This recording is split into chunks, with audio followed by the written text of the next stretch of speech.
right, let's go ahead and get started. Good evening and welcome everyone to this evening's panel discussion, Getting Past Yes, Disentangling the Relationship Between Housing Supply and Affordability. My name is William Roca. I am the Director of Programs here at Village Preservation. And before I hand it over to our panelists this evening, if you're unfamiliar with Village Preservation, just want to quickly tell you a little bit about who we are and what we do. We were founded back in 1980, and we work to document, celebrate, and preserve the special cultural and architectural heritage of Greenwich Village, the East Village, and NoHo. We've helped get over 1,250 buildings landmarked, and we also host over 75 programs like this throughout the year. We are a member-based organization, so we really do rely on the support of our members. And if you have any interest in becoming a member, and I would highly recommend that you do become a member, go ahead and scan that QR code that you see on the screen there. That will take you to our website, villagepreservation.org. Please consider becoming a member or leaving a donation. But if you just want to learn a little bit more about the work that we do, the upcoming programs that we have, and we have an array of fantastic resources, maps exploring the cultural and historic legacy of the people and buildings in our neighborhoods, please do check those out. Those are all free to access whether you're a member or not. Now, if you go there, I do ask that you head over to villagepreservation.org/events, take a look at some of our upcoming events. Here are some of the ones that we have coming up here in December on the Edge of Water and Change. And this is an exploration of John T. Krawchuk's photography of the West Village waterfront in the early 90s. This will be a webinar program on the evening of Wednesday, December 4th. And then on the following Saturday, December 7th, we have the second annual Sullivan-Thompson Historic District Holiday Shop and Stroll in partnership with the Sullivan-Thompson Business Association. So please go head over to villagepreservation.org, learn more. But now I'm going to hand it over to our East Village and Special Projects Director, Juan Rivero, and I will disappear into the shadows. Good evening. Welcome to our panel, Getting Past Yes, Disentangling the Relationship Between Housing Supply and Affordability with Liz Mueller, Tony Damiano, and Laura Wolf Powers. I am Juan Rivero, Director of Special Projects. So the great critic H.L. Mencken said that for every complex problem, there is an answer that is clear, simple, and wrong. About that, let us just say that the problem of housing affordability is complex, and that the answer, let's just increase housing supply, is clear and simple. This simplicity, in fact, is part of its appeal. This supply affordability formula evokes an imaginary in which housing operates like an abstract commodity traded in a frictionless and transparent market where the demand for it meets with its supply in a happy equilibrium. And in this scenario, the removal of market obstructions makes everyone a winner. Residents get cheaper housing, developers make money, and politicians get votes and money. So you can understand the intuitive resonance of the city's current citywide zoning amendment, City of Yes for Housing Opportunity, as an important tool for addressing the city's affordability crisis. The proposal by the Adams administration was approved by the Land Use Subcommittee just this past Thursday, and it will go up for vote before City Council in December. So you still have time to have your voices heard, and William is going to put a link in the chat room letting you know how you can do that. So let's take a very brief look at what City of Yes does in order to set the context for our discussion tonight, both because City of Yes illustrates well the housing policy approach that we'll be discussing, and because it is the reason why we're discussing in the first place. And the first thing to note is that City of Yes does not do all that much to produce affordable housing. What it primarily does is enable the building of taller and bulkier structures of market rate housing. Let me share my screen.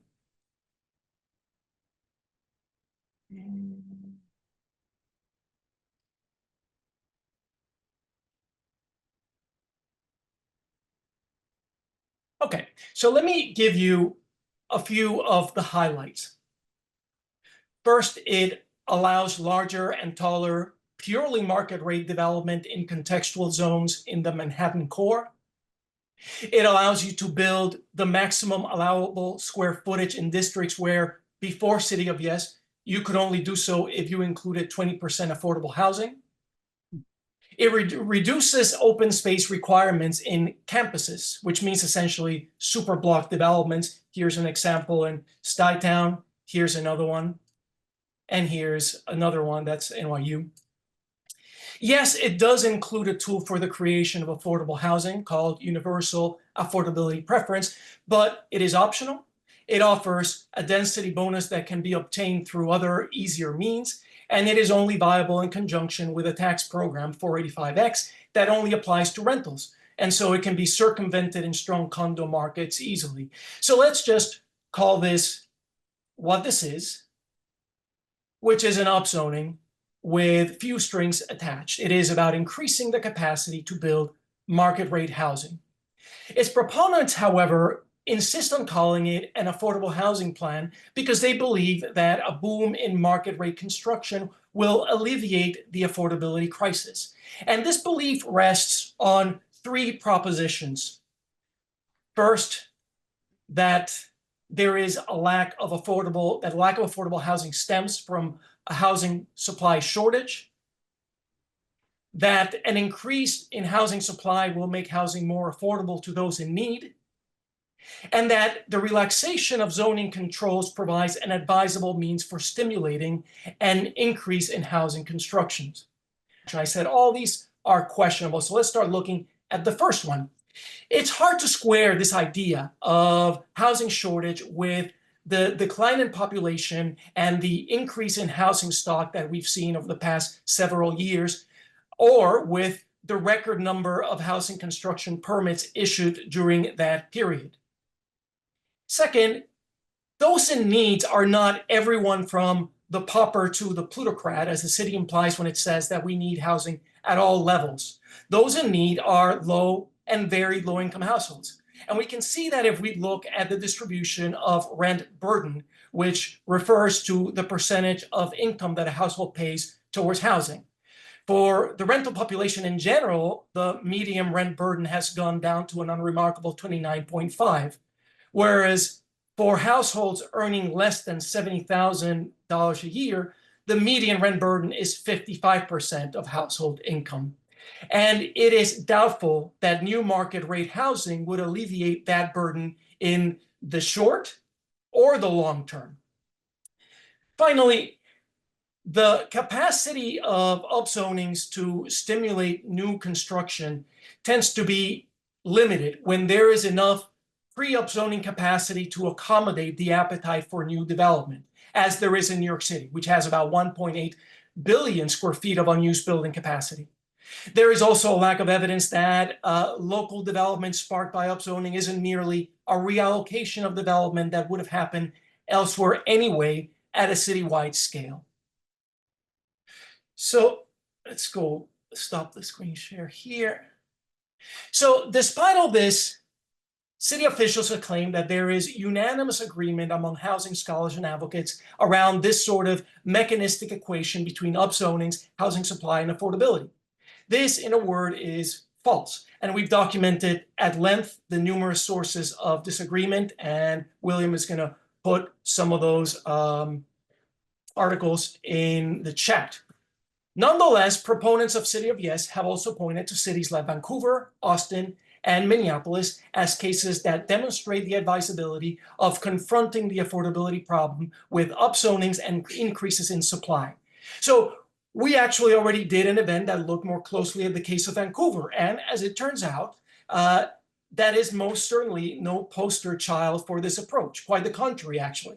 Yes, Vancouver has seen an explosion of housing construction unparalleled in major North American cities over the past half century, tripling its housing stock during that period.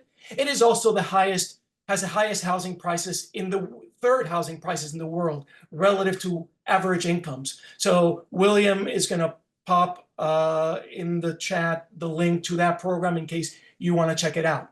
And so today we're going to continue our investigation of these cases by looking at Austin and Minneapolis. And we are lucky to have with us scholars with expertise on housing in both cities and more generally on the impacts of upzonings on housing markets. They will discuss how the reality on the ground conforms and departs from the YIMBY representations of those cities, and then we'll talk about the issues surrounding the use of upzonings to tackle affordability. So first, we'll hear from Liz Mueller. Liz is professor at the University of Texas at Austin, and her work examines the relation between contemporary local planning initiatives aimed at increasing density and patterns of racial and economic segregation. She is the co-editor of the Affordable Housing Reader and co-author of Uprooted: Gentrification in Austin's Residential Neighborhoods and What Can Be Done About It. Welcome, Liz. Thank you. Let me try and share my screen.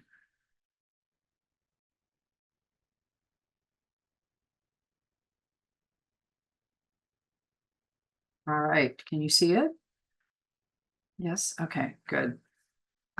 So thank you for that introduction. I'll just add that I've been an Austinite since 1997, and before that I taught at the New School, so right there in the Village.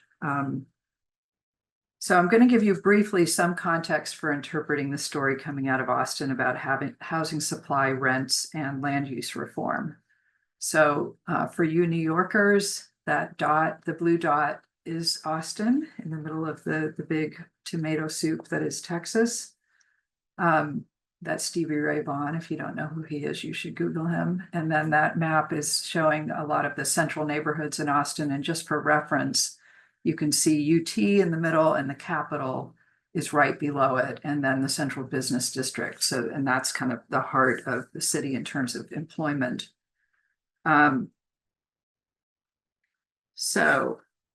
Oops. Here we go. So I'm going to go over a few themes. The first theme is growth. Austin's population has been doubling every 20 to 25 years. You can see at the bottom our national ranking. I think we've now fallen back to 11th largest city, but you can just see just the explosion of population that's happened in the region. I first moved there in the late 90s, and it seemed like a really sleepy town. The downtown was dominated by surface parking lots and funky music clubs, and the Capitol. It went from being a very affordable city in the 90s to being the least affordable housing market in the state. We're not at coastal levels, but it's still very shocking for longtime residents and for low-income residents. Growth has brought a surge in housing prices and in the share of the population paying more than 30 or 50% of their income toward their housing costs. Median home prices have more than doubled between 2011 and 2023. Median rents have also risen and fallen, and I'll get to that later. But I want to also highlight, as of 2021, according to HUD, close to 40,000 households earning less than 30% of our area median income, or around $27,000 for a three-person household, were paying more than half their income for their housing costs. And these were mostly renters, but there are some low-income homeowners still. Another 15,000 with incomes up to around $45,000 were also severely cost burdened, paying more than half their income for their housing costs. And that was about 74% of that income band. There are over 116 households earning less than 80% of our median family income, which would be earning less than around $71,000 for three people, that are paying more than 30% of their income for housing as of 2021. So we've always had, like every place, a kind of crushing housing burden for the lowest income households. Now the burden is kind of spreading upwards, which adds to the challenge politically for, for what we should be doing and whose needs should be the focus of our attention. Growth in the region has occurred mostly through the expansion outward of population in low-density subdivisions.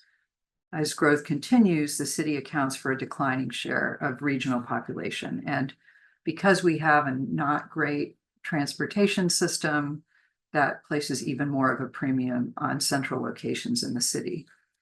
But growth also occurred through intentional changes in planning that transformed our downtown, which went from the largely vacant surface parking lot type place dominated by the Capitol building to a downtown filled with high rises, home to more than 15,000 residents compared to only 4,000 in the year 2000, and close to 130,000 jobs, accounting for 15% of employment in the city overall. And that is very important to this story. The rise of downtown is important because of the way it feeds into other changes in where people live and what areas of the city are most desirable to live in. So if you look at the map on the left, that is our, HOLC redlining map. And in the center, those two little yellow, columns are kind of surrounding the central business district that's built up. And to the right, what is the area that was designated a Negro district in our first comprehensive plan in 1928. And that area of town, as well as the greater east side of downtown across the interstate, was, suffered through various planning initiatives, urban renewal, redlining, other things, very relaxed zoning, cumulative zoning that allowed industrial and residential uses to be next to each other. So it was undervalued. And as we built up our downtown, it suddenly became very desirable and just ripe for gentrification and transformation. So growth pressures are especially hard hitting there. And the map on the right-hand side of the screen shows a map that we've made that's a typology showing displacement risk by area. And you can see a lot of those areas are in that eastern side of town. So that just gives you some sense of geography. And the legacy of this is ongoing. So we have ongoing income and racial segregation that follows generally an east-west divide, with the interstate and another highway kind of marking being the boundary lines between these different areas. So you can see the map on the left is showing the share of non-Hispanic white residents, with the deepest color indicating more than 75% non-Hispanic white. And on the right, we have median household income, where the darkest green means over $150,000 median household income, whereas the city-wide median is around 87,000. And this is from 2022 ACS data. Oops.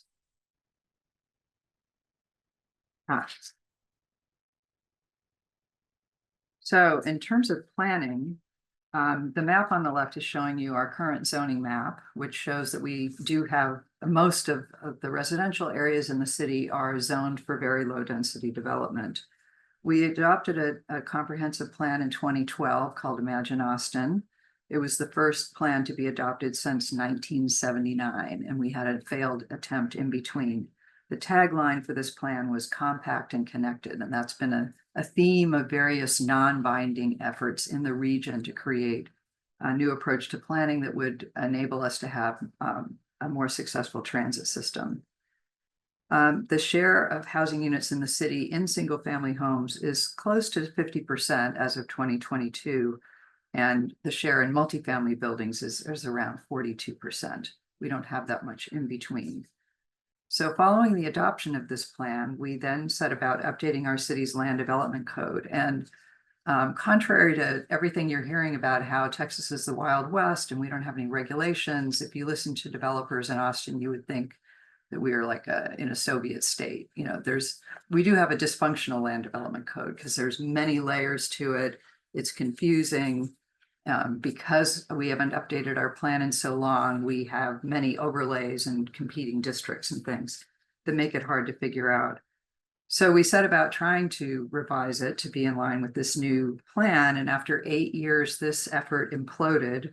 And we went back to our previous approach of creating special districts, new zoning overlays, or density bonus programs to guide growth, which means that we don't really attend to the other things that you need with density at the same time. The battles in this period and ongoing focus on the encroachment of density into single-family neighborhoods. It's made for strange bedfellows. We have single-family neighborhoods on both the east and west side who banded together to fight upzoning, despite the fact that they are and were and would be very differently affected by any changes in zoning. The most successful land development reforms that we have passed so far have focused on single-family districts, kind of following in Minneapolis's footsteps of allowing more units on any lot zoned single-family. But as I'll show you in a minute, deed restrictions and our many environmental overlays effectively take out the west side higher income areas from participating in that, and thus leave a lot of pressure on the east side. So the map on the left-hand side here is showing the green areas are areas that have an environmental overlay that severely limit the intensity of development by limiting the allowed impervious cover that can be developed on any lot. And so that effectively takes out a lot of the wealthier districts from any of the citywide rezoning efforts. On the right, you can see the areas in our comprehensive plan that were designated for growth, which continues to be downtown, but also many nodes that are in our sort of eastern crescent around downtown, which were the areas that showed up on that map of displacement risk. We're also currently planning for a major expansion of our transit system, which is mostly bus-based at this point. This will involve creating TOD districts while also trying to prevent displacement. We did pass a bond, a $300 million bond for anti-displacement efforts. And many of those station areas also will fall within the areas that are shown to be high risk for displacement. So this is the context for the surge in construction of large format multifamily rental housing in Austin. Like most places, we don't have enough land zoned multifamily. So the siting of these has largely occurred through rezonings, and those typically go through without too much trouble. Now this is being overlaid with new zoning categories that include affordable housing, although income targets are the result of negotiations between the developer and the surrounding neighborhoods, often rather than being aligned with need-based metrics in the city. And because there's now most of our rental housing, this large rental housing tends to be along corridors, and we were called out recently in a study put out by the Joint Center for Housing Studies at Harvard for being high in our segregation of renters and owners, and they called out our pattern of having all our rental housing on these corridors and kind of none of it more dispersed throughout the city. One result of this has been there are a lot of efforts right now to create new zoning categories that would allow by right or through some sort of density bonus incentive, the addition of large multifamily properties. And the most recent one would have allowed it on, or is still under consideration, would allow it on land that's zoned currently for industry or in areas adjacent to highways. So this data that I'm showing you here comes from a proprietary data set that I have, which is of information about multifamily properties with at least 50 units in them. You can see here that the rent per square foot doubled between 2010 and 2022, but it went up halfway by 2020, and then the rest of the way between 2020 and 2022. So that's where we really saw the most dramatic growth in rents during the pandemic. A lot of builders entered the market in response to those high rates, and also because of low interest rates and other factors that were favorable to building at that time. But the amount coming online, as indicated by permit data that I'll show you in a minute,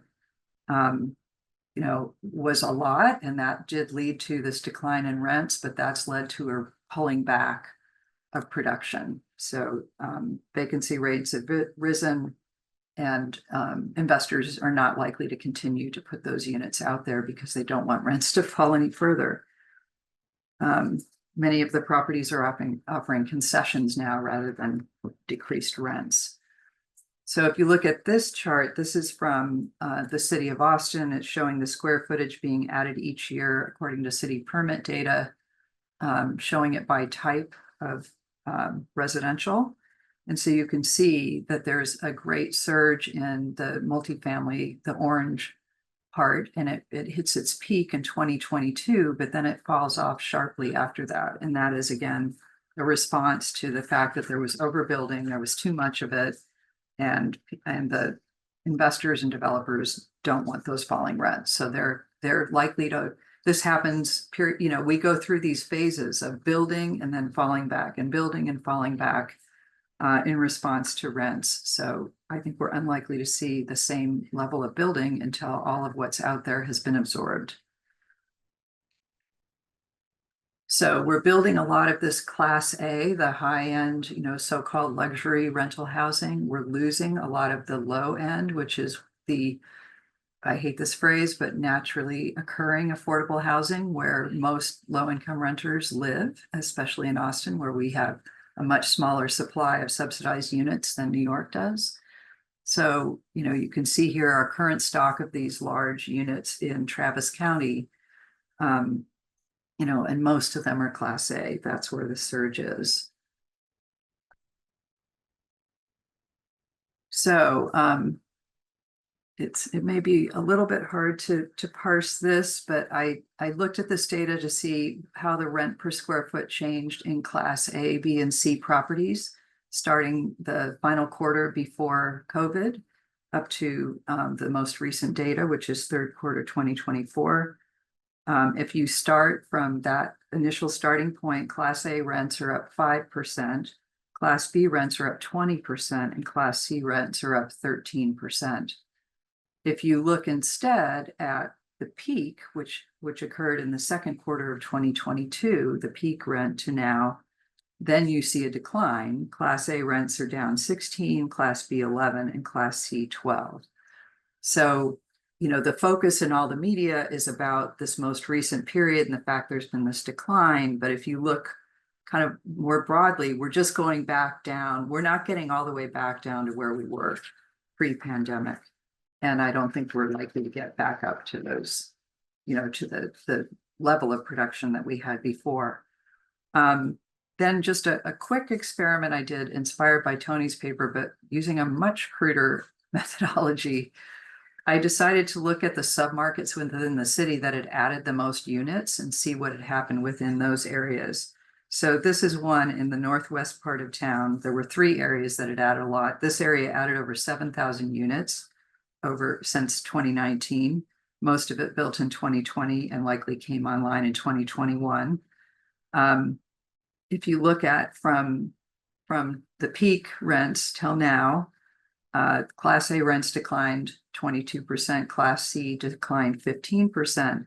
But then if you look again, starting in 2019 till now, you see that Class A rents are up 10% from where they were in the end of 2019, and Class C rents are up 23% compared to where they were in 2019. I then looked at another submarket in Northeast Austin, which has historically been more of a minority, moderate income part of town that's adding a lot of rental housing now.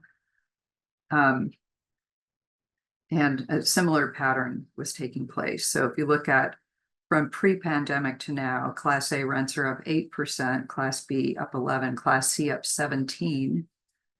And if you look at from the peak to now, rents have fallen. 19% for Class A, 15% for Class B. But over this longer period, rents are rising in all 3 categories. So I'll stop there. And we can come back and talk more about what to do and all of that after we hear from everybody else. Thank you so much, Liz. That was great.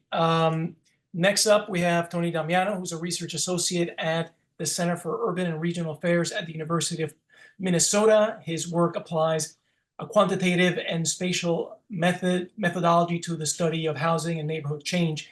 And some of his research has investigated the impact of new market rate construction in Minneapolis on nearby residential rents. Welcome, Tony. Thank you for having me. So go ahead and share.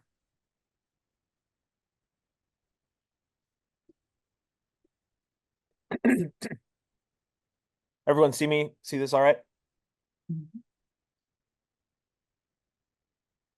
So everybody, thanks for having me. I'm going to talk about Minneapolis because I think there has obviously been a national narrative that Minneapolis, through its zoning reform, has sort of, I've even seen the phrase solved the housing crisis. And so I would very much just like to put the brakes on that and kind of talk about sort of the much more nuanced and complex reality of what we've seen since the 2040 plan was initiated. First, I want to talk a little bit about my research and kind of a paper that I wrote about the effects of new construction on existing rents, especially nearby. And basically what we would expect is there's sort of two countervailing effects if you build new housing, right? One hypothesis is that you have a supply effect, that the new supply of housing will end up, even if it's high-end housing, will result in the net lowering of rents because it's able to absorb new demand and will allow rents to go down, or at least prevent rents from going up as much as they would have otherwise. The alternative is this idea of an amenity effect, that the construction of new housing creates an amenity, right? That most new housing is market rate, it's high end, that the influx of affluent residents, the addition of new retail, improvement of the streetscape, all signal to both other developers and tenants that this is a desirable place to live, and that can cause rents to then go up. And so both of these, I think, exist. And so a big question is, to what extent does one cancel out the other, or how do these work in practice? And what I try to do, and what I sort of add to this conversation, is the inclusion of this idea of submarkets. And really what I like to talk about is that when we talk about new supply, or when we talk about housing markets, that it really doesn't make sense to talk about a singular housing market. I think it makes more sense to talk about housing submarkets. That really what we have is an interconnected set of submarkets that are defined by housing quality, unit size, location, and tenure. And basically what this theory recognizes is that the substitutability of housing units is important.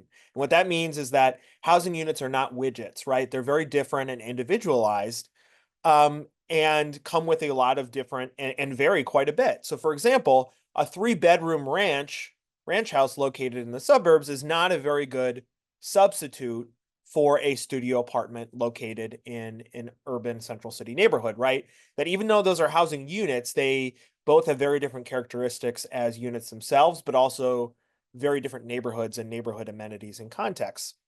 And so what me and my co-author, Chris Frenier, hypothesizes that the effects of new market rate construction could vary based on the market tier of that existing housing. So basically we could have different effects.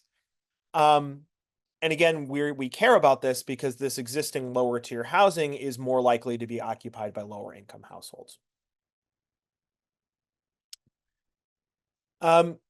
So to this point, there's only been 2 papers that I know of that really look at this and look at the effects of new construction on different parts of the market. Overall, there is some evidence that new market rate construction can soften rents. However, the effect sizes in the short term are relatively small compared to the size of the scope, especially when we're talking about the need for low-income households. And also that the effects might be very different if we look at the top of the market versus the bottom of the market. So again, as I mentioned, there's two studies, at least that I'm aware of, that look at this. There's our study, and there's also a study of New York City. And so the 2 studies that look at this, the New York City study shows that there's no localized effects. on the lowest part of the market, so rents don't go up or go down. While my study shows that we have actually different effects based on the low versus high end of the market. So if you look at new construction and existing high-end housing, we actually see a softening of the market and rents come down slightly for existing high-end housing. But at the bottom of the market, existing low-end housing actually show an increase in rents. And so what we think that shows, it shows evidence for both the supply effect that we see this softening of the market at the top, right? For units that are very similar, sort of competing for the same types of tenants, while at the bottom end of the market, it's a signal to those landlords that there's more demand here and we can actually raise rents slightly. And so then that brings us to this sort of Minneapolis context. So Minneapolis passed the Minneapolis 2040 plan in 2019.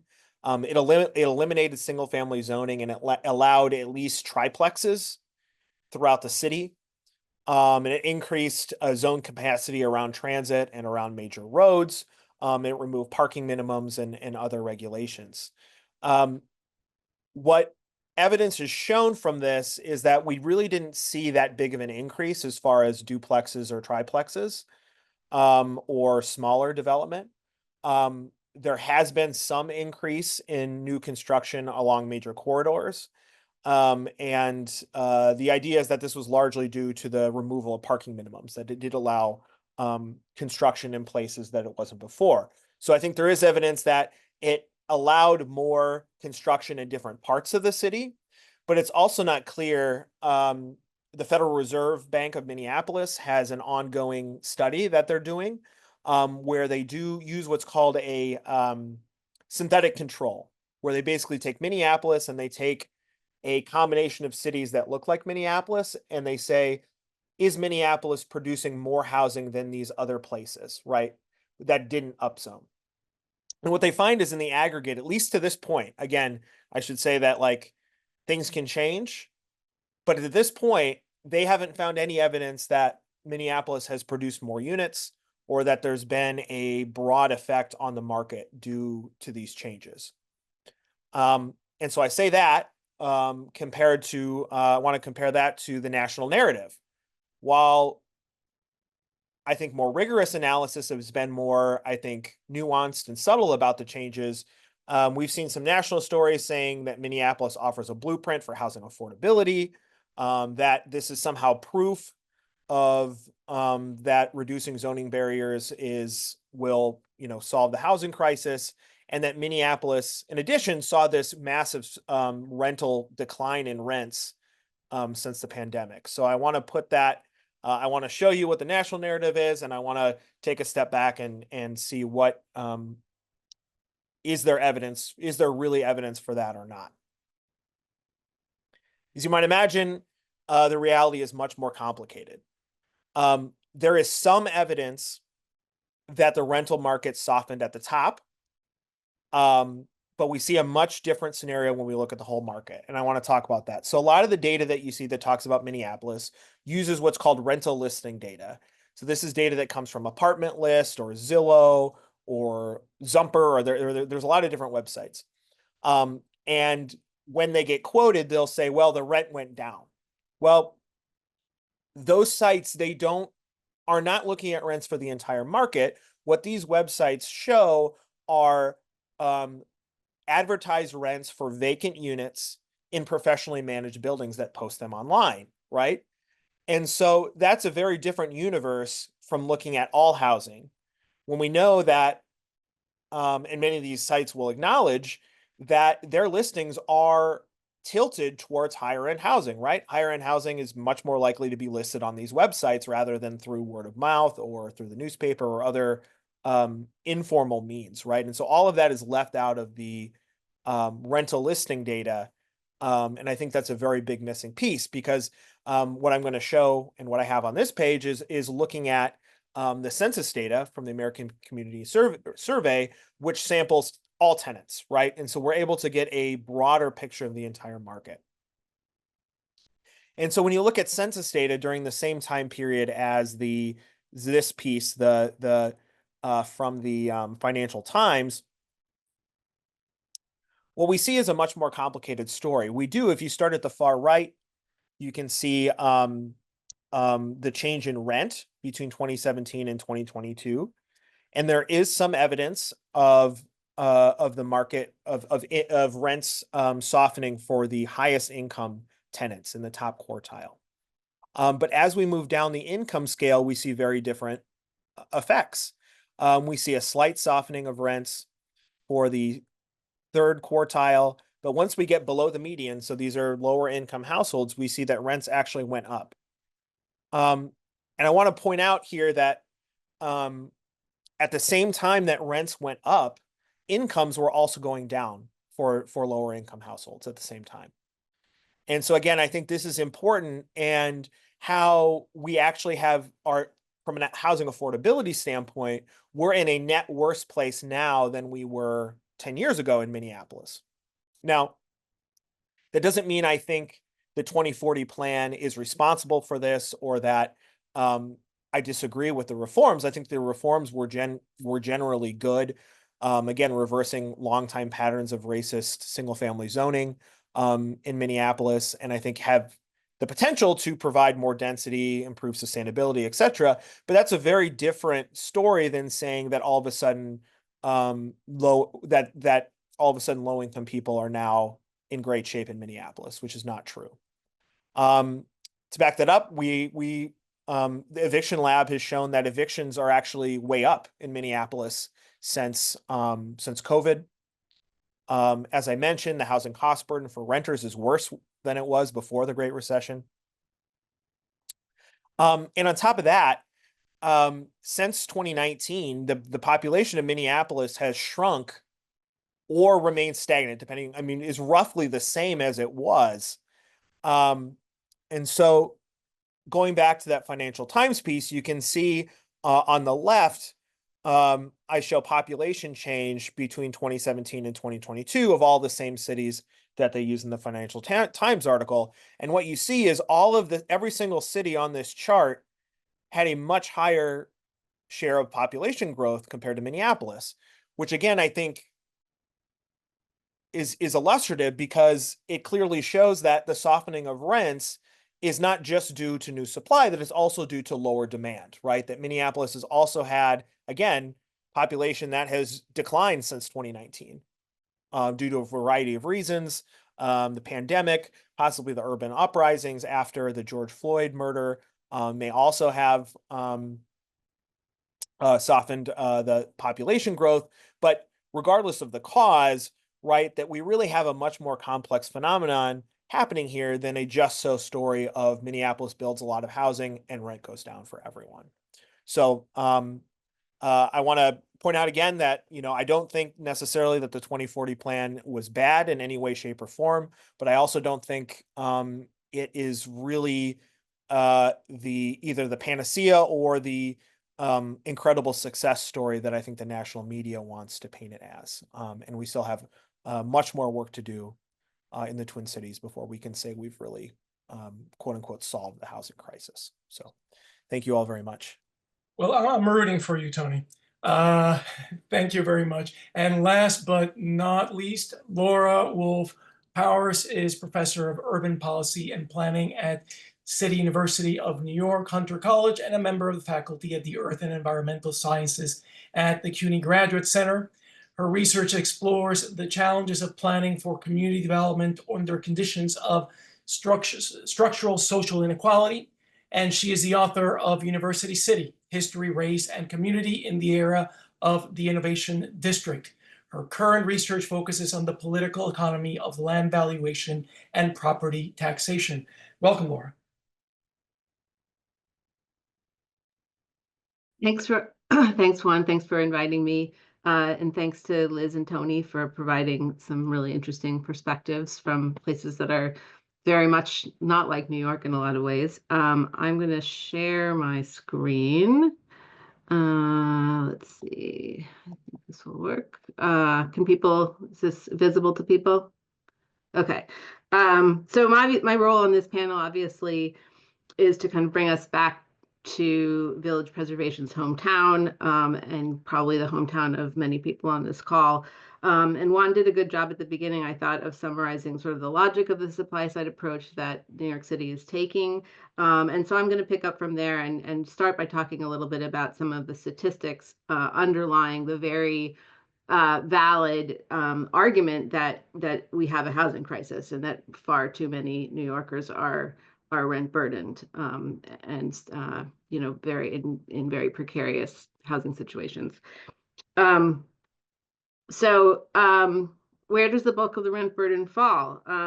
There definitely is evidence that younger people coming up are experiencing rent burden, including members of people like my 20-year-old son, who would probably rather not live with their parents in perpetuity. Breaking it down a little bit here, per this analysis by the Association for Housing and Neighborhood Development, using 2023 data from the Housing Vacancy Survey, 65% of the city's estimated 1.1 million rent-burdened households, meaning those paying over 30% of their income in rent, are households earning $44,000 a year or less. So for a one-person household, that translates to roughly 40% of the median income, area median income. For larger households, more like 30 or 35% of the area median. So this data brief found that while over 700,000 households would need rents of less than $1,100 a month to no longer be rent burdened, there were only about 3,000 such units available in the market. So, more than 300 times the number of households looking for these low rent units. I think it's obvious that enabling market rate supply is not necessarily going to produce units that are available to people at these income levels. It might absorb some richer residents who would otherwise be seeking units in more marginal neighborhoods, and gentrifying those neighborhoods. So there is certainly that possibility. However, there's just the supply demand mismatch is very clearly in at the lower income levels.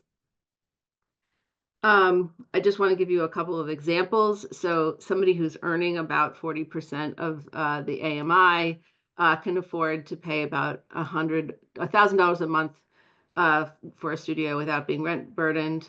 A four-person household at that same AMI level, earning about $56,000, can afford about $1,300 a month without being rent burdened. They need a bigger apartment. And an individual working full-time in a minimum wage job at our, relatively high for the United States, $15 minimum wage in New York City, can afford about $800 a month without being rent burdened. So this person is just at a lower AMI. So, where do existing inclusionary housing provisions get us in addressing this rent burden? We'll start with the 421A program, which is an real estate tax abatement that, starting in 2016, required owners to include affordable units in buildings if they were going to seek the tax abatement. So between 2016 and 2021, this study by the Furman Center found there were about 13,700 units produced through this program. And during that period, 3% of them were targeted to households in that high need category that I talked about earlier. And over 50% of the total were targeted at households earning 120% of AMI or more.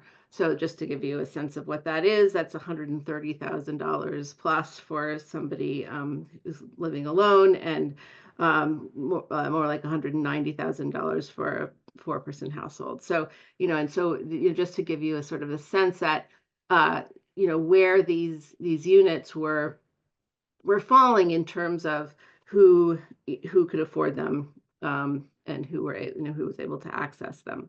The other program that is attempting to do to make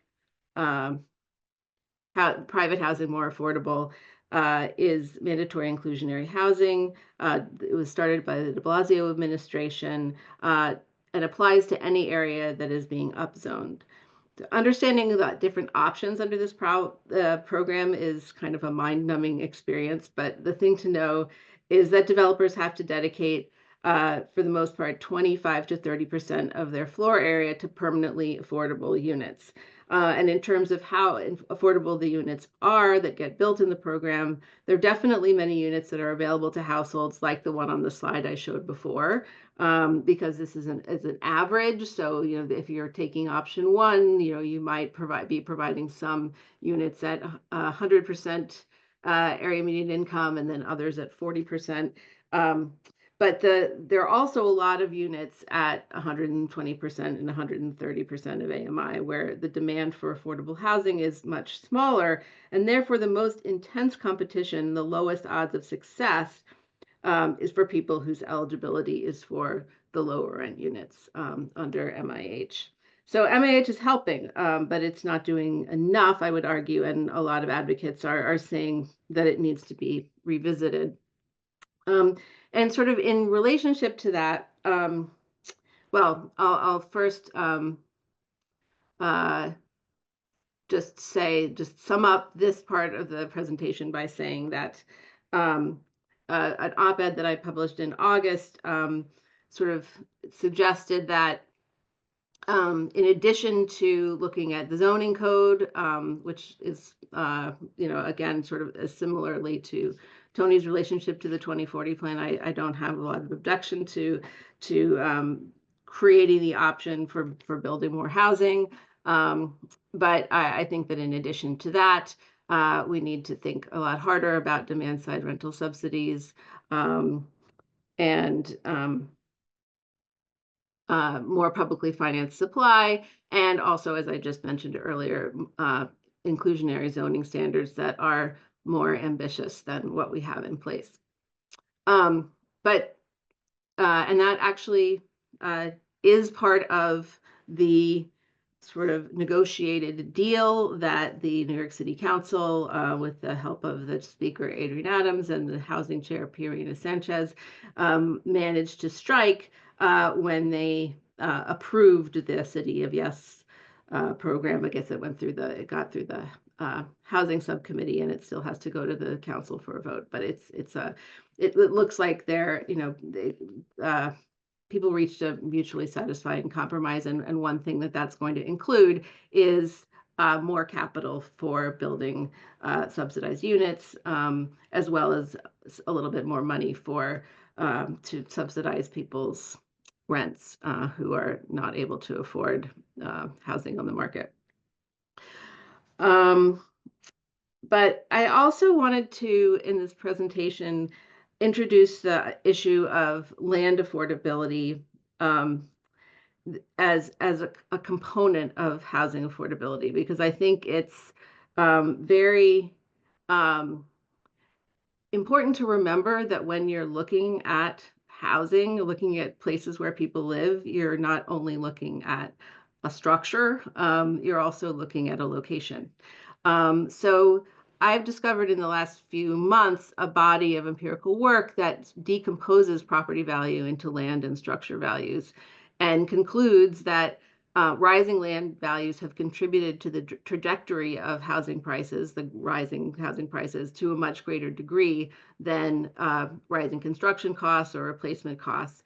And this has been particularly true in the 21st century, and particularly true in sort of the Anglo-speaking world. So just to take one of these articles, Davis and Heathcote, they conclude that between 1975 and 2006, the inflation-adjusted price of residential land in the U.S. nearly quadrupled, while the real price of structures increased only 33%. So, well, why do we care? I mean, we care because with land costs increasing, people have to borrow more to purchase housing, and debt rises relative to GDP, and people who are fortunate enough to own land or own sites, locations have greater opportunity to accumulate wealth simply because their land happen to get more valuable due to what I would argue are mostly macroeconomic factors.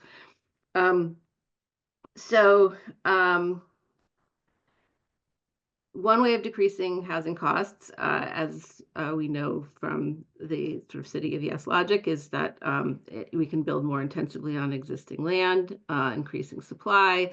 This is an increasing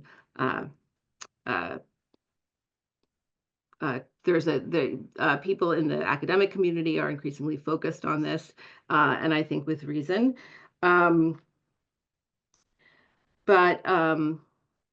Changes in bulk and height allowances, and this is my key point, are often capitalized into land costs even before development restrictions are officially relaxed, and certainly after they are. So that makes land more expensive. And I'll just talk for a second about the neighborhood Gowanus, which was until recently was a neighborhood full of one-story manufacturing buildings, primarily a few multi-story manufacturing buildings. It was rezoned both from manufacturing to residential in large part, and also the density allowances were increased significantly. And what happened once the Bloomberg administration announced its intention to rezone around 2010, the prices of industrial property in Gowanus started to climb. So you can see, so this dotted line down here is the price of industrial land in Brooklyn. And so they've started out in a more or less parity kind of situation of, $294 per square foot versus $215 per square foot. And that really reflected the value of what you could build at that time on those parcels under current zoning. But once this began, the rezoning rumors began, and you saw kind of a dip in the financial crisis in 2008. But eventually, the price of land in this neighborhood rose to nearly 4 times the price per square foot as the comparably zoned land elsewhere in the borough. So what was happening was that the rezoning, or the expectation of that land becoming more valuable, was already being capitalized into the price of the land, and people were paying prices for property that were absurd considering the current use and bulk regulations.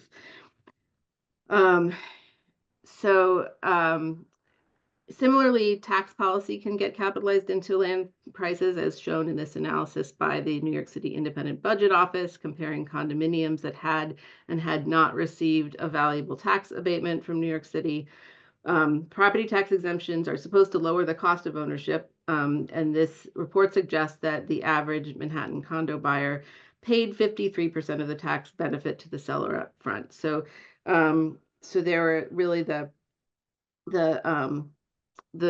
rising land cost, the value is captured by people who own the land, and then the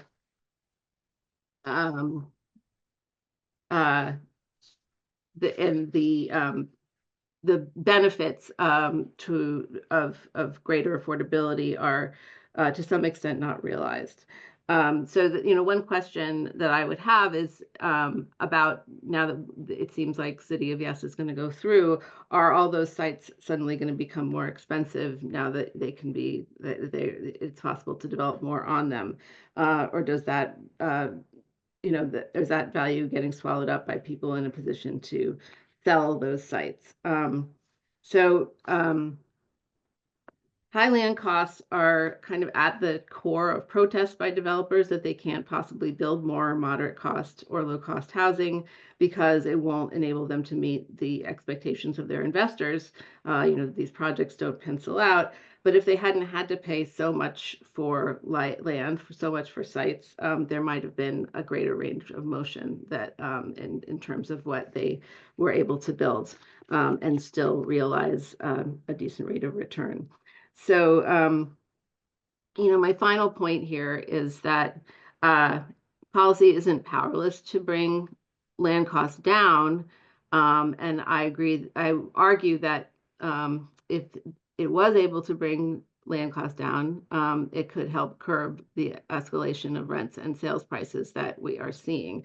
So, first of all, we can work to,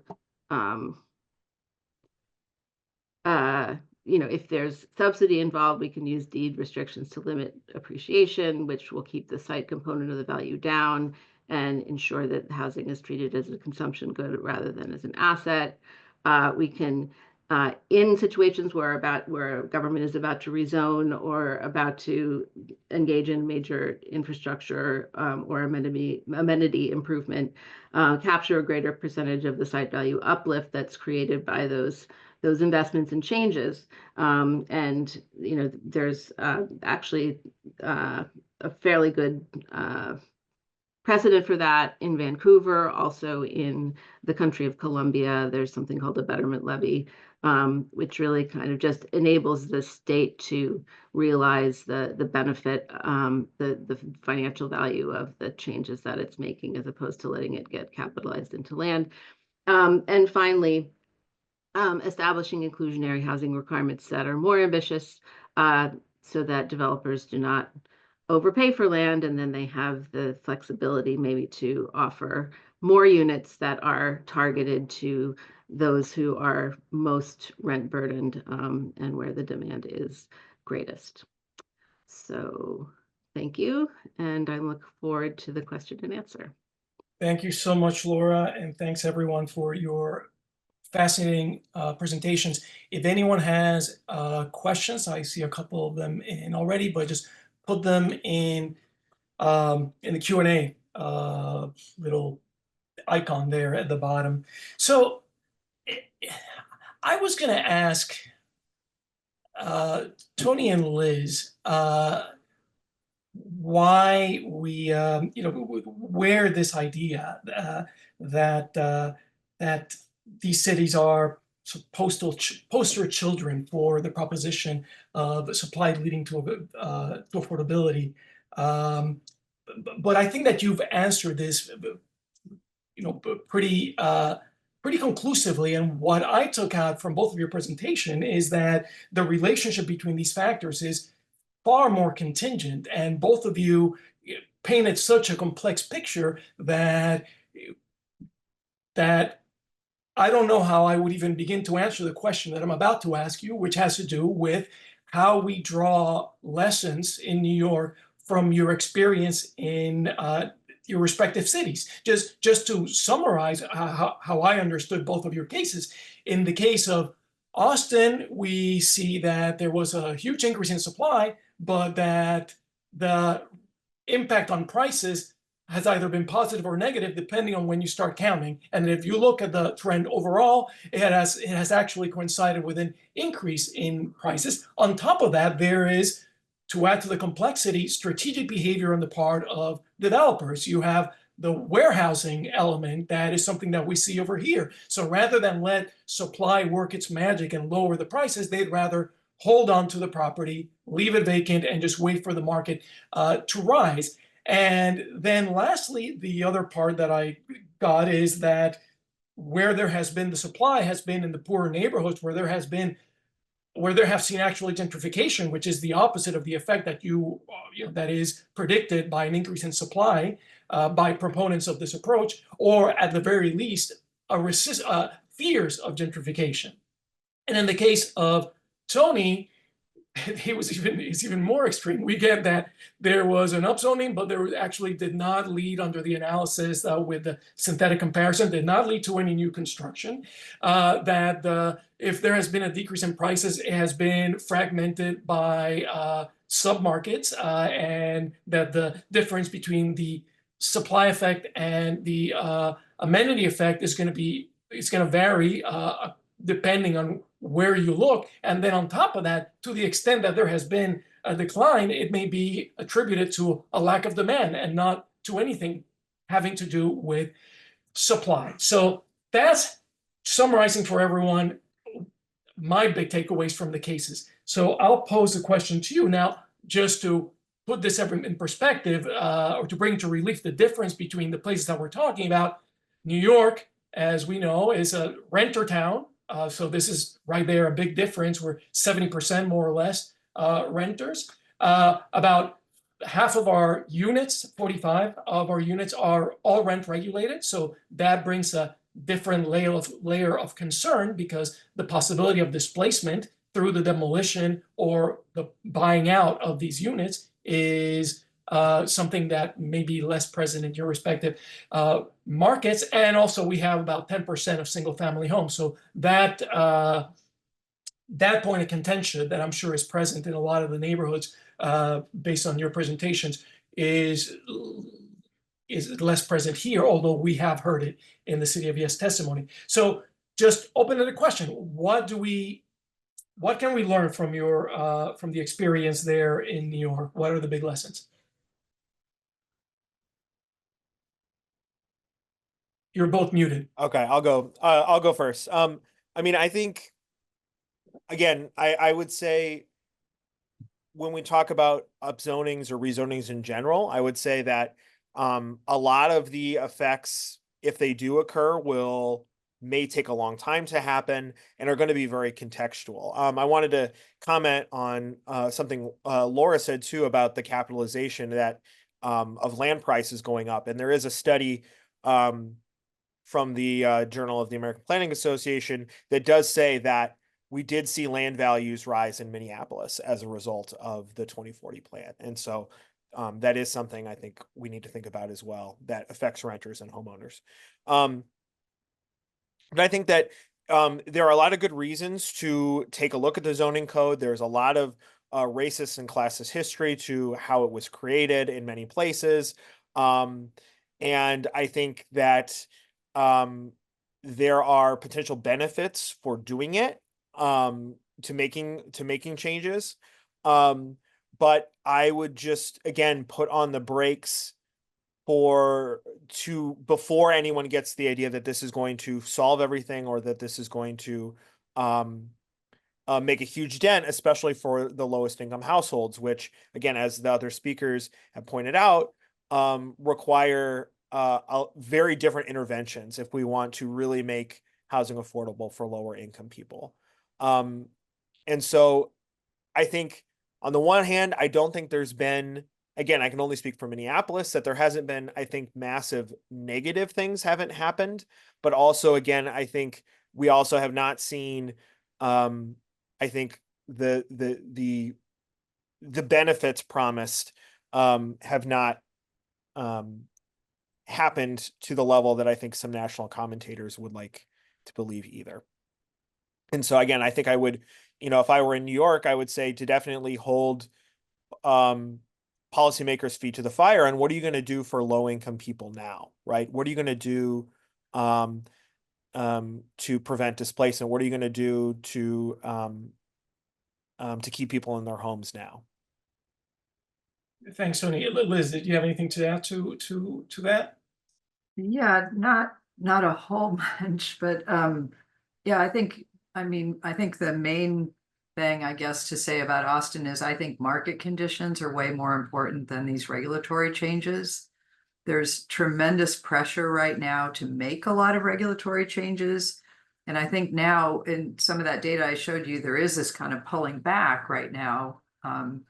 So it seems like a moment to take stock and say, wait a second, do we really want to, like I've been fighting this effort that they're currently pushing to allow multifamily or residential uses on industrially zoned land, much of which is near kind of some of the top emitters in our region and really is a really dangerous place to put people. So I feel like we have a very, very strong movement of people pushing for supply. And it sort of overshadows any concern, no matter what you raise. Like I raised this issue about the top emitters being near these sites. And even then, people, there were a lot of people who just thought I was getting in the way. It's just a bizarre situation. Like, I don't think we should forget why we have certain regulations, and we need people to be safe, and we need people to live in housing that's a good place for them to live. And we need density to have appropriate infrastructure and open space and other things near it. And all of that is just getting overshadowed, at least in Austin, by this narrative. And so I think pushing back, we had this big building, I think, because of the spike in rent. It was very appealing to go after that during COVID, and to maybe make up for any losses people experienced. We had an eviction moratorium locally on top of the CDC moratorium. So I think some people may have been sort of hedging by raising the rents even more. But this building is really, I think, more in response to that than to any zoning changes we made. And I would totally agree with Tony's comments about, I'm completely on board with trying to open up exclusionary areas. We have a huge fair housing problem in Austin. We have, a history of segregation that we're just sort of doubling down on and ignoring. And some of it is private deed restrictions and HOA rules and other things. And when I bring that up to people, they just say, oh, we can't do anything about that. We're just not going to deal with that. But obviously, this is having a huge effect. We're actually showing a decline in poverty in Austin. It's because people are leaving. It's not because poor people suddenly got better jobs or in a better situation. So I guess my main comment for New York would be, just don't lose all that stock that you have that's rent regulated, because we have so little. And it's so difficult to create. And like to Laura's point about land, we have a few community land trusts. We're constantly pushing the city to try and use their land for development to try and reduce that cost and just remove it from the speculative market. But we also have all these kind of, I would say, somewhat scammy programs that developers have learned to use through development, kind of loopholes in state legislation where they get 100% property tax abatement. All taxing entities get no tax from them without even having to notify them, or that got reformed in the last legislative session, but really in return for, not much in terms of public benefit. So we need to use public land. We need to have public entities partner to produce affordable housing, but we need to make sure that there are guardrails around that and that it's actually producing public benefit, because it can easily go awry. Thank you very much. Actually, as much as regulated housing as we have, you'd be surprised at how much we've lost over the past few decades. And the issue that you raise about land used, about public land that is essentially given away in return for not very much, is something that is also going around. So speaking of land, land value. So Laura, when you talk about some of your recommendations for addressing the issue that Tony mentioned, that you mentioned about the deregulation or relaxation of zoning restrictions, increasing the value of land, and that leading to less affordability as opposed to more, they focus on capturing the value created by these interventions, right? So by an upzoning, for instance. But the land value that is created for an upzoning is no more earned than the value of the land before the upzoning, right? I mean, the upzoning is just intensifying what already is the vector sum of public activity and investment that makes land worth something that it wouldn't be worth if it were out in some desert.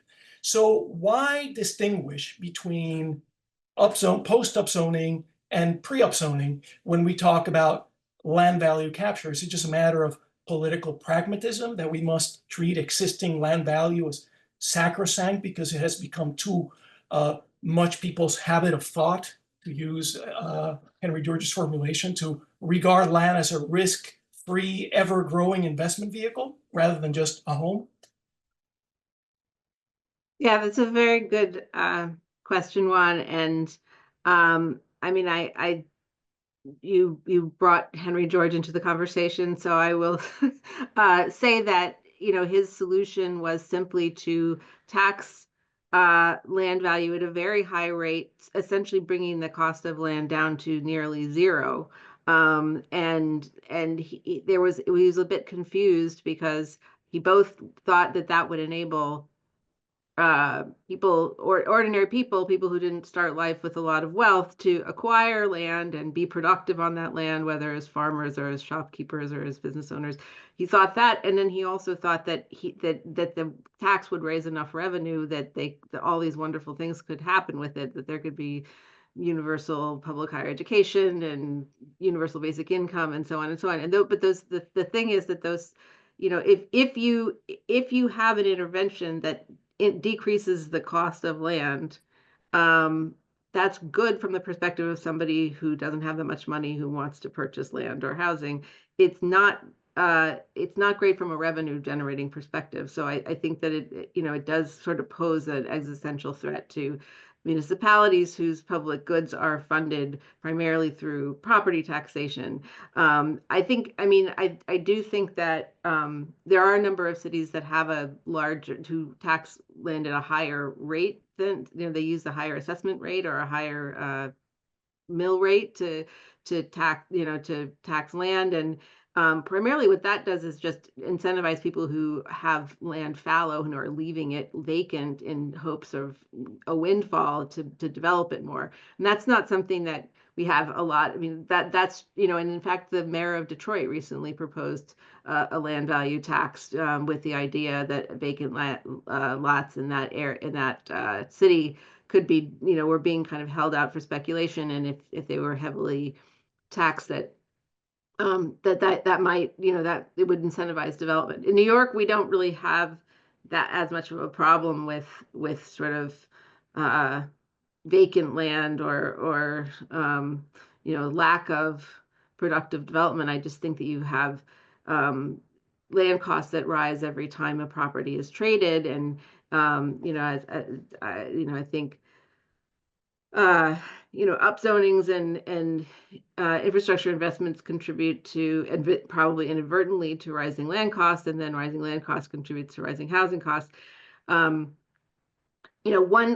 interesting policy that was proposed by somebody I know who's in Vancouver at University of British Columbia would be to create an alternative minimum income tax for people who have very high property values. Like, one problem with taxing somebody's land is that it's an illiquid asset. So it's hard to ask somebody who's sort of sitting in a house that's between the house and the land is worth millions of dollars. It's hard to ask them to to pay a tax today because they can't really access that value.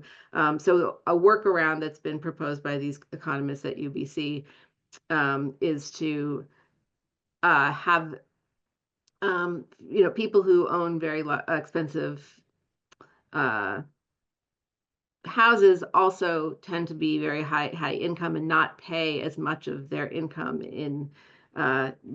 pay as much income tax relative to their income as others. And so the idea would be that there would be this kind of alternative minimum income tax for people who have very, very high who own property that's very valuable. But I mean, I think your point that land value is socially created, whether it's happening through a rezoning or an infrastructure project that's somewhere out in the future, or whether it's the previous accretion of value through a mixture of public and private action. It's just very hard to get to to sort of distinguish essentially the difference between, if you will, the increment of value that's earned by the person who owns the land and the increment that's not earned.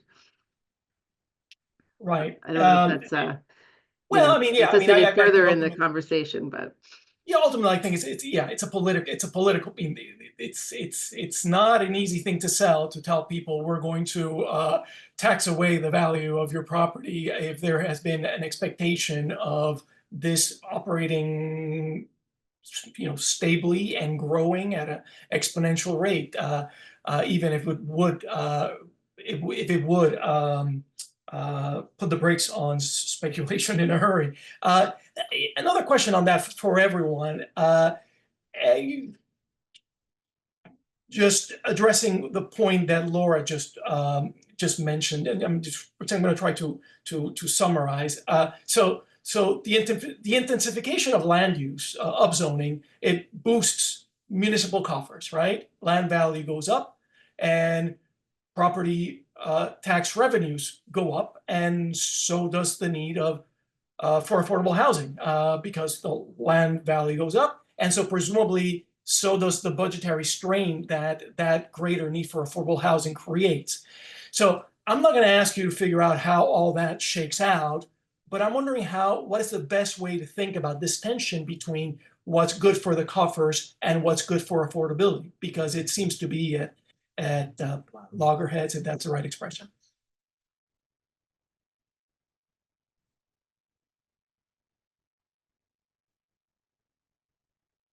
Or I can look to see if there are other questions in the. Yeah. No, I can say something about that. Yeah, I mean, we're very property tax dependent here because we don't have an income tax. We don't have a state income tax. We don't have a local income tax. So anytime we abate property tax revenue, some people are going to be upset about it, or they'll see it as shifting the burden to them or to other people. So do you have a sense, Liz, of the number of what percentage of the municipal budget is funded by property tax, roughly? by property tax, it would be I think it would be a high percent. Okay, and just for context, New York, it's 40, but 40% of that is commercial. So about 24 comes out of residential. Yeah, I don't know off the top of my head. We did have a study a few years ago to try and see whether or not commercial was getting out of their share of the tax. A lot of property owners thought that the burden had been shifted to them. I think that study found that that wasn't true. But it does put a premium on any effort that you're going to abate property taxes. So historically, even affordable housing developers have faced some challenges in getting 100% abatement from just their local entity. And the state, because of some corruption, they put the taxes back on them. Now we have this program that through a loophole that large-scale multifamily developers are getting 100% abatement on it. But I think it does raise this question of how do we demonstrate the value of that? How do we demonstrate the value of public land for that? We have an additional wrinkle here that our legislature in the last session put a revenue cap on us, so we can't raise revenue more than, I think the increase can't be something like more than 3% per year, not per capita, across the board. So here we are, a growing city, we can't raise our revenue per capita without an election. So once we hit a certain thing, we have to have an election to raise that, which, is becoming a little bit harder and harder to make the case for. So I feel like making the case for the value of public land, using public land, and the value, kind of being able to put forward in some way an argument for why this makes more sense than other approaches, and can help keep things off this kind of speculative, the threat of people being displaced, programs being undone. If we can secure things by having a different kind of land status for them, I think that would be important. Maybe Laura's going to do that. Thank you. Anyone else wants to add something to that? We're about to run out of time. I'm going to give you a last question. I'm going to combine two big questions into one. It's very general, and both are essentially the same question. One asks, basically, what can we do to address or to combat, I guess, the perpetuation of this myth about supply side market rate construction being a panacea for the problem of affordability? The second one asks basically the same question. How do we push back against this narrative? It sounds, Liz, like you're doing that and you're just swimming upstream. But if you have any thoughts of what has gotten traction in your respective cities, or if Laura, you have any thoughts to add as a conclusion to our very interesting discussion.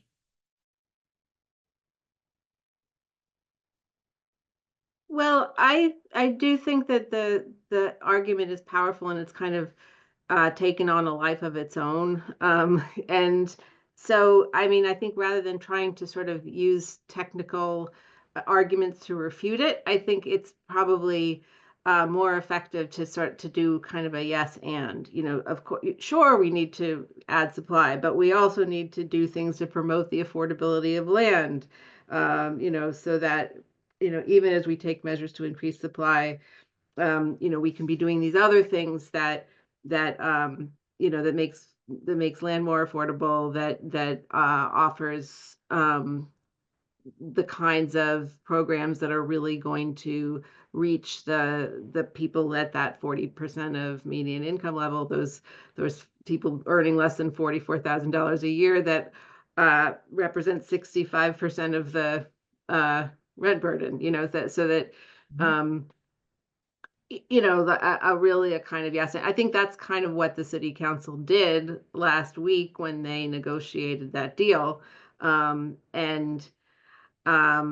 Yeah, I think just kind of trying to distinguish, or trying to kind of not so much fight back against the idea that supply is good, but more against the idea that supply equals affordability, which is which is the conflation that occurs. That if we have more housing, we're going to have more affordability. Like that week, I think is a little bit more vulnerable to critique. And they could even be in tension, as the case in Minneapolis shows, right? I mean, it's not just yes and. Yes and could mean that you are undermining what you're trying to accomplish if this increase in supply is actually doing away with housing that was more affordable or having a gentrifying effect, or to use a terminology that Tony used, the amenity effect outweighs the supply effect as it might in certain submarkets. Final words from Tony or Liz? I want to say, I think what the next steps are in Minneapolis is, I think there is very likely to be a push for rent control and rent regulation, because I think there's a lot of people's experiences as renters, I think, are basically like, okay, we've gone through this, tumultuous COVID, high inflationary period, and we had all of this market supply, and now the market's dead and no one's building anything anymore. And so now what? And so now I think that there's going to be a push, I think, for more social housing, more public housing, and I think also a push for rent regulation in Minneapolis. So I think it'll be very interesting to see what the next few years look like. Thank you, Tony. Thank you. Liz? Yeah, it's a tougher narrative here. I think I found the thing that has had traction so far is very concrete examples of how something proposed could be harmful, how it overlays on past patterns of racial exclusion or other things, to just kind of, that does get people to go, okay, wait, we need to think about this a little bit more. That we've had many people arguing any housing is good, any housing is going to contribute to the solution. And we need more evidence, like the kind of things that Tony's producing, to say it's a little more complicated than that. And we really have to invest in things that are targeted at where we need it, and just keep saying that over and over again. Well, I want to thank all of you for what has been a really enjoyable and interesting conversation. We're going to put this recording online. We're going to include links, and I will be in touch with the speakers afterwards to let me know if there are any links to some of the papers that they made reference to, such as the one that Tony wrote or anything else, and we'll put that in our website. And with that, I want to wish everyone a wonderful evening and happy holidays.